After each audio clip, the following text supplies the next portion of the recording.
Good afternoon. Video message for Lee. Lee, hello sir. Well, thank you for buying the gorgeous Stihl 026. So again, I realised that this didn't upload a video for the listing, and so you haven't seen this girl running yet either. So I've got a piece of wood here which I was going to just face off with another saw, because I'm going to make a little stand in the workshop for a couple of tools I have. And I thought it'd be the perfect time just to show this girl cutting. She's barely ever used. The bar and the chain are in lovely condition. It was a really interesting message as well about you training initially on these. That was really great. Thanks for sharing that. I can show you how this girl runs flawlessly is the answer. So not run for 2 or 3 days or whenever it was. So off there.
Hey Lee, I hope you love the saw.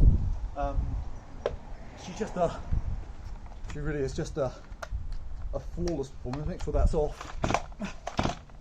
Fantastic compression, and I don't know why the pictures didn't upload as well of the piston, so you can still see the original machine marks on the piston. And in terms of running, she's just